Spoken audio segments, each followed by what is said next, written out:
ಇನ್ನು ರಾಜ್ಯ ಸರ್ಕಾರ 5 ಗ್ಯಾರಂಟಿ ಯೋಜನೆಗಳನ್ನು ಘೋಷಣೆ ಮಾಡಿ ಆ ನಂತರ ಅಧಿಕಾರಕ್ಕೆ ಬಂತು. ಎಲ್ಲವನ್ನೂ ಕೂಡ ಜಾರಿ ಮಾಡಿದ್ರು. ಈಗ ಒಂದೊಂದಕ್ಕೆ ಕುತ್ತು ಬರ್ತಾ ಇದೆಯಾ ಅಂತಕ್ಕಂಥ ಪ್ರಶ್ನೆ ಮೂಡ್ತಾ ಇದೆ. ಯಾಕೆ ಅಂತಂದರೆ ಗೃಹಜ್ಯೋತಿ, ಗೃಹಲಕ್ಷ್ಮಿ, ಅನ್ನಭಾಗ್ಯ ಈ ರೀತಿ ಯೋಜನೆಗಳನ್ನ ಕೊಟ್ಟರಲ್ಲ, ಇದರಲ್ಲಿ ಗೃಹಜ್ಯೋತಿಯಲ್ಲಿ 200 ಯೂನಿಟ್ವರೆಗೆ ಫ್ರೀ ಕರೆಂಟ್ ಅಂತ ಹೇಳಿಬಿಟ್ಟು ಕೊಟ್ಟಿದ್ರು, ಇಲ್ಲಿ ತನಕ ಕೊಡ್ತಾ ಇದ್ದಾರೆ. ಆದರೆ ಈಗ ಸಂಕಷ್ಟಕ್ಕೆ ಸಿಕ್ಕಾಕೋತಾ ಇದ್ದಾರೆ ಅಂತ ಅನಿಸ್ತಾ ಇದೆ. ರಾಜ್ಯದ ಜನರಿಗೆ ಫ್ರೀ ಕರೆಂಟ್ ಶಾಕ್ ಫಿಕ್ಸಾ ಅಂದರೆ ಜನರಿಂದಲೇ ವಸೂಲಿ ಮಾಡುವಂತಹ ಲೆಕ್ಕಾಚಾರಕ್ಕೆ ಬಂದ್ಬಿಟ್ರ. ಸಬ್ಸಿಡಿ ಹಣವನ್ನು ಪಾವತಿಸಿಲ್ಲ ಸರ್ಕಾರ. ಅಂದರೆ ನಾವೇನು ದುಡ್ಡು ಕಟ್ಟಬೇಕಾಗಿತ್ತು ಎಲೆಕ್ಟ್ರಿಸಿಟಿ ಬಿಲ್ಲು, ಅದನ್ನು ಸರ್ಕಾರ ವಿದ್ಯುತ್ ಇಲಾಖೆ ಕೊಡಬೇಕು, ಕೊಟ್ಟಿಲ್ಲ. 3-4 ತಿಂಗಳಿಂದ ಕೊಟ್ಟಿಲ್ವಂತೆ. ಹಾಗಾಗಿ ಈಗ ಅವ್ರೇನು ಮಾಡಿದ್ದಾರೆ, ಇಲ್ಲ ನೀವು ಸರ್ಕಾರದವ್ರು ಕೊಡಲಿಲ್ಲ ಅಂದರೆ ಗ್ರಾಹಕರಿಂದಲೇ ಹಣ ವಸೂಲಿ ಮಾಡ್ತೀವಿ ಅಂತ ಎಸ್ಕಾಮ್ಗಳು ಚಿಂತನೆ ಮಾಡಿ KERCಗೆ ಲೆಟ್ರ್ ಬರೆದಿದ್ದಾರೆ. ನೀವು ಪರ್ಮಿಷನ್ ಕೊಡಿ, ಮೊದಲನೇ ಥರ ಸಿಸ್ಟಮ್ ಬಂದ್ಬಿಡುತ್ತೆ, ಎಲ್ಲರಿಗೂ ನಾವು ಬಿಲ್ ಕೊಟ್ಬಿಟ್ಟು ದುಡ್ಡು ಕಟ್ಟಿಸ್ಕೋತೀವಿ ಅಂತ. ಜನರಿಂದಲೇ ಗೃಹಜ್ಯೋತಿ ಬಿಲ್ ವಸೂಲಿಗೆ ಪ್ರಸ್ತಾಪವನ್ನು ಇಟ್ಟಿದ್ದಾರೆ. KERCಗೆ ಲೆಟ್ರ್ ಕೂಡ ಬರೆದಿದ್ದಾರೆ, ಪ್ರಸ್ತಾವನೆ ಮಾಡಿದ್ದಾರೆ. ನೋಡಿ ಎಲ್ಲಿಗೆ ಬಂತು ಅಂತ. ಸರ್ಕಾರ ರಚನೆಯಾಗಿ ಇನ್ನೂ 2 ವರ್ಷ ಕೂಡ ಆಗಿಲ್ಲ, ಕಂಪ್ಲೀಟ್ ಆಗಿಲ್ಲ. ಗ್ಯಾರಂಟಿಯನ್ನು ನಿಲ್ಲಿಸುವ ಲಕ್ಷಣ ಇದು ಅಂತ BJP ಟೀಕೆ ಮಾಡ್ತಾ ಇದೆ. ಆದರೆ ಇಂಧನ ಸಚಿವ ಜಾರ್ಜ್ ಅವರು ಹೇಳ್ತಾರೆ, ಇಲ್ಲ, ಜನರಿಂದ ವಸೂಲಿ ಮಾಡುವ ಪ್ರಮೇಯವೇ ಇಲ್ಲ, ಆ ಅವಕಾಶನೂ ಕೂಡ ಬರಲ್ಲ. ನಾವೀಗಾಗಲೇ 14,218 ಕೋಟಿ ಹಣವನ್ನು ಮುಂಗಡವಾಗಿ ಪಾವತಿ ಮಾಡಿದ್ದೀವಿ ಅಂತ ಜಾರ್ಜ್ ಹೇಳ್ತಾರೆ. ಆಯಿತು, ನೀವು ಮುಂಗಡವಾಗಿ ಪಾವತಿ ಮಾಡಿದರೆ ಅವ್ರು ಯಾಕ್ರಿ ಲೆಟ್ರ್ ಬರೀತಾ ಇದ್ರು? ಅಥವಾ ಲೆಟ್ರ್ ಬರೆದವರು ಇವ್ರ ಇಲಾಖೆಗೆ ಸಂಬಂಧಪಟ್ಟವರೇನೆ, ಮಂತ್ರಿಗಳ ಗಮನಕ್ಕೆ ತರದೇನೆ ಲೆಟ್ರ್ ಬರೆದ್ರ? ಹಾಗಾದರೆ ಇವೆಲ್ಲವೂ ಕೂಡ ಜನರಿಗೆ ಶಾಕ್ ಕೊಡೋ ಲೆಕ್ಕಾಚಾರದಲ್ಲಿ ಸರ್ಕಾರ ಇದೆಯಾ ಅಂತ. ಇದಕ್ಕೆ ಸಂಬಂಧಪಟ್ಟ ಒಂದು ಸ್ಟೋರಿ ಇದೆ, ನೋಡೋಣ ಬನ್ನಿ. ರಾಜ್ಯದ ಜನರಿಗೆ ಕಾದಿದೆಯಾ ಫ್ರೀ ಕರೆಂಟ್ ಶಾಕ್? ಸಬ್ಸಿಡಿ ಹಣವನ್ನ ಪಾವತಿಸದ ಸರ್ಕಾರ, ಗ್ರಾಹಕರಿಂದಲೇ ಹಣ ವಸೂಲಿಗೆ ಎಸ್ಕಾಂಗಳ ಚಿಂತನೆ. ಹೌದು, ರಾಜ್ಯದ ಜನತೆಗೆ 5 ಗ್ಯಾರಂಟಿಗಳನ್ನು ಘೋಷಿಸಿದ್ದ ಸರ್ಕಾರ ಈಗ ಇಕ್ಕಟ್ಟಿಗೆ ಸಿಲುಕಿದೆ. ಒಂದಿಲ್ಲೊಂದು ಸಮಸ್ಯೆಗಳು ಎದುರಾಗುತ್ತಲೇ ಇವೆ.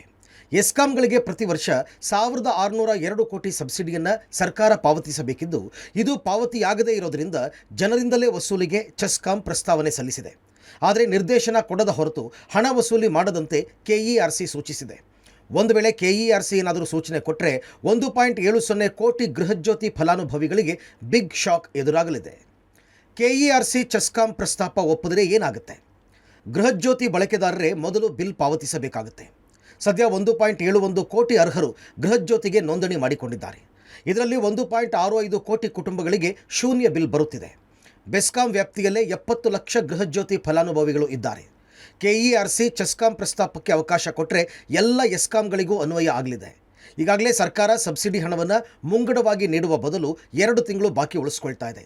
2008ರ KERC ನಿಯಮಗಳ ಪ್ರಕಾರ ಪರಿಗಣಿಸಿದರೆ ಅವಕಾಶ ಕೊಡಬೇಕಾಗಬಹುದು. ಇದೇ ತಿಂಗಳು 27ರಂದು KERC ಅಂತಿಮ ಸಭೆ ಇದೆ. ಸಭೆಯಲ್ಲಿ ಕೈಗೊಳ್ಳೋ ತೀರ್ಮಾನದ ಮೇಲೆ ಭವಿಷ್ಯ. ಗೃಹಜ್ಯೋತಿ ಗ್ರಾಹಕರಿಗೆ ಶಾಕೋ ರಿಲೀಫ್ ಸಿಗುತ್ತೋ ನೋಡಬೇಕು.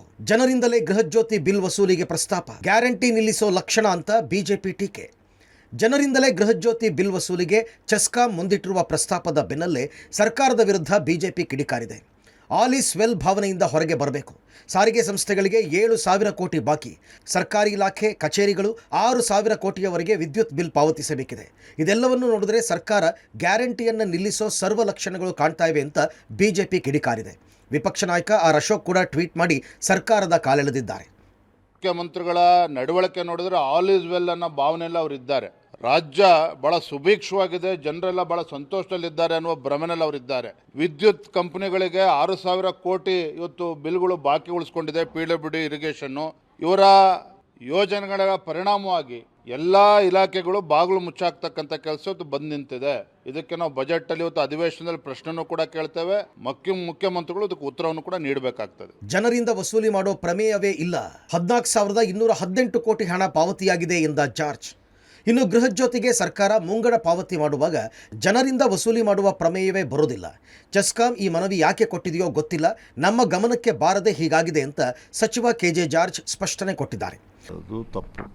ನಮಗೆ ಈಗಾಗಲೇ ಸರ್ಕಾರ ನಾವು ಎಲ್ಲ ಎಸ್ಕಾಮಿಗೆ ಅಡ್ವಾನ್ಸ್ ಆಗಿ ಕೊಡ್ತಾ ಇದೆ. ಸುಮಾರು 14,350 ಕೋಟಿ ರೂಪಾಯಿ ಅವರು ಬೇಡಿಕೆ ಇತ್ತು. ಈಗಾಗಲೇ 14,218 ಕೋಟಿ ರೂಪಾಯಿ ರಿಲೀಸ್ ಮಾಡಿದ್ವಿ. ಈಗ ಎಲ್ಲ ಕೊಟ್ಟಾಗಿದೆ, ಅಡ್ವಾನ್ಸ್ ಆಗಿ ಕೊಡ್ತಾ ಇದೆ. ಚೆಸ್ಕಾಂ ಅವರು ಆ ವಿಚಾರದಲ್ಲಿ ಅವರು ಮಾಡಬೇಕು ಅವಶ್ಯಕತೆ ಇರಲಿಲ್ಲ. ಸರ್ಕಾರದ ಗಮನಕ್ಕೆ ಸಮೇತ ತರಲಿಲ್ಲ. ಅವರು ಏನಾದ್ರು ಇದ್ದರೆ ಸರ್ಕಾರದ ಗಮನಕ್ಕೆ ತರಬೇಕಾಗಿತ್ತು. ಸರ್ಕಾರ ನಾನು ಹೇಳ್ತಾ ಇದ್ರಿ ಕೊಡ್ತಾ ಇದ್ದೀವಿ ಅಂತ. ಒಟ್ಟಲ್ಲಿ ಗೃಹಜ್ಯೋತಿ ವಿಚಾರದಲ್ಲಿ ಸರ್ಕಾರ ಸ್ಪಷ್ಟನೆ ಕೊಟ್ಟಿದೆ. ಜನರಿಂದ ವಸೂಲಿ ಪ್ರಮೇಯವೇ ಇಲ್ಲ ಎಂದಿದೆ. ಈ ಮೂಲಕ ಎಲ್ಲ ಗೊಂದಲಗಳಿಗೆ ಖುದ್ದು ತೆರೆ ಎಳೆದಿದೆ. Bureau report, public TV.